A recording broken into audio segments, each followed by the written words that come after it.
best super middleweights in the world, and maybe two of the best fighters in any weight division today.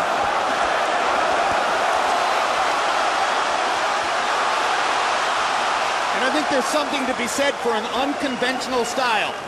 As great as Kessler is, you can prepare to fight somebody who's totally conventional. There's nobody else in the world exactly like Joe Calzaghe. It looks to me that Calzaghe may have broken Kessler in the second half of that round.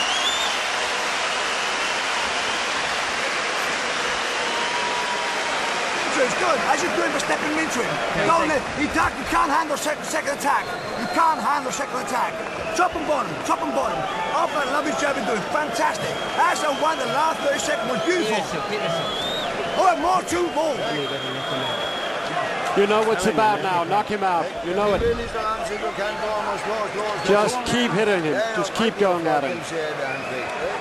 Breathing. Come on now. Getting tired. I know that. 11 round?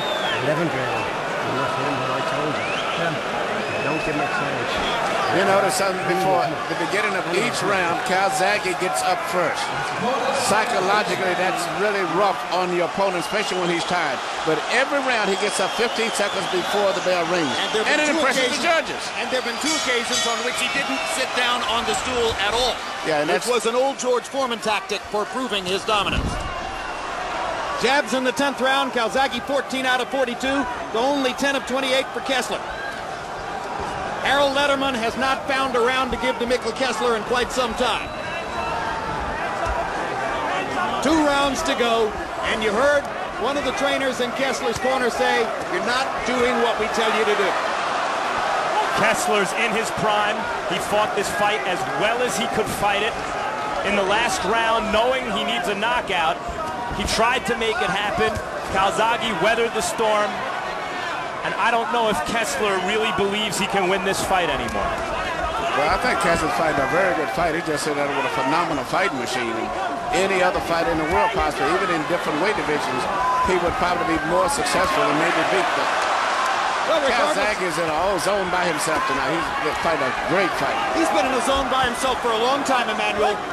If you look at his amateur and professional career, Joe Calzaghe hasn't lost a fight in 17 years.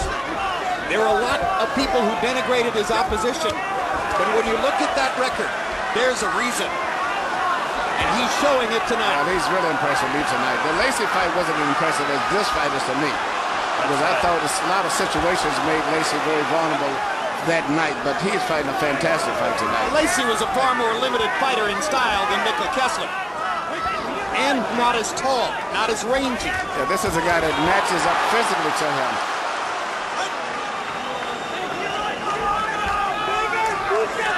Kessler, 7 years younger, 1 inch taller, 2 inches longer in the arm, measured from the armpit to the end of the fist. Just as unbeaten as Calzaghe. And as he's being chopped down, and just as determined still to try to win this fight. That's right. As he's being chopped down, he's throwing back.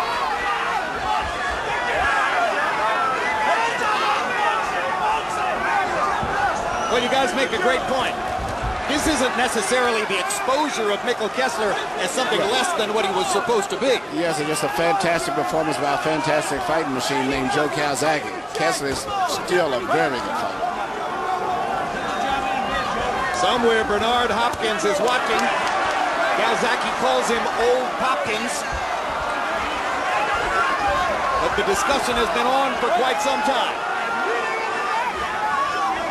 And what a fascinating fight it would be, because of Hopkins' counterpunching style against Calzaghe's constant flood of punches. It's hard for me to see any super middleweight, light heavyweight, anyone dominating this fight the way he's fighting now, unless it was an exceptionally great fighter. Anybody's going to have troubles with him. 11 rounds down. Does Kessler have a miracle rally? Or is it another magical night for Calzaghe in Wales?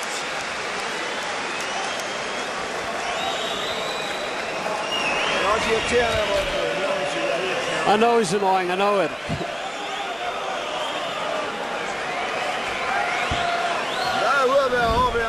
You gotta go out there and be hard on him now. He's suffering. Keep going at him.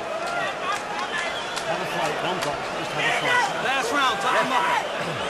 Okay, keep it tight. Dominate for him. You can go wild, chuck the box before he punches. All right, let jab work, let jab work, let jab work. Okay, Give me you that win. one. Okay, you got it. Now listen, keep it tidy, don't go raggedy, and keep stepping off to your right.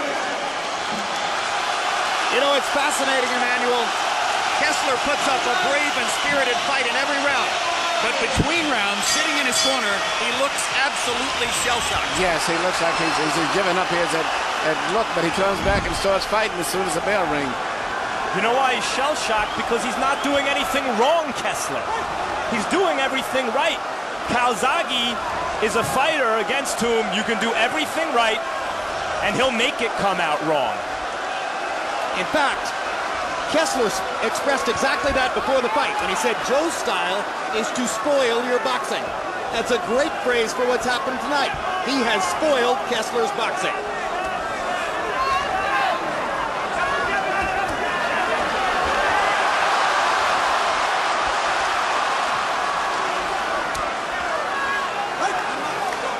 You see how smart that Calzaghe is. He was getting hit with those right hands early out. He would miss punches. Now he's beginning to bend over to his left to avoid getting hit with the right hands coming from Kessler. To his left. Calzaghe's left. Kessler's fighting like an animal right now. But I like that.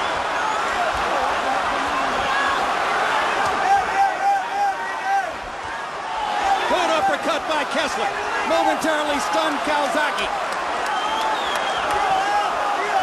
With his left eye closing up, Kessler continues to try to find the one answer that will solve the riddle that has befuddled him through most of the second half of the fight. These are super middleweights, but they harken back to the great middleweight matchups of all time. Graziano and Marcel Cerdan and Tony Zale would be proud watching these guys. They're both fighting like two undefeated fighters, too.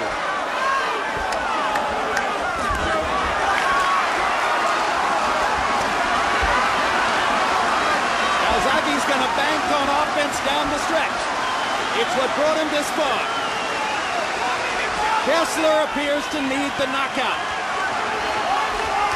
He needs it, and he's trying to get it. Great body punch by Kessler. Calzaghe stands tall and keeps throwing. Big right hand by the Dane. Here comes the Welshman.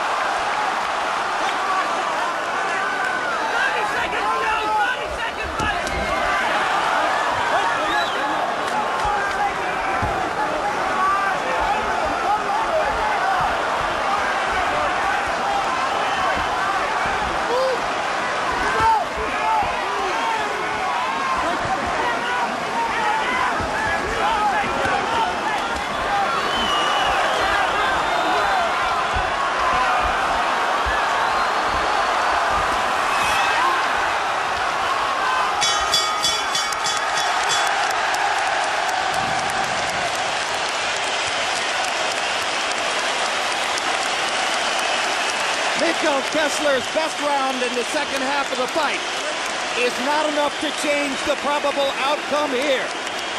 And the crowd knows what they've seen. But I'm anxious to see his next fight.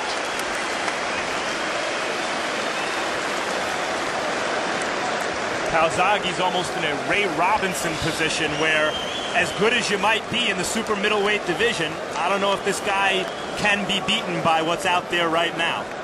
Well, he himself has said, if I can beat Mikkel Kessler, there's nothing left at 168 pounds. I'm headed to 175. That, of course, overlooks the possibility of a fight against a Kelly Pavlik or a Jermaine Taylor, either of whom might want to fight Calzaghe after their probable rematch at 166 pounds. You saw Harold Letterman's final scorecard, a clear and decisive victory for the Welshman, Joe Calzaghe.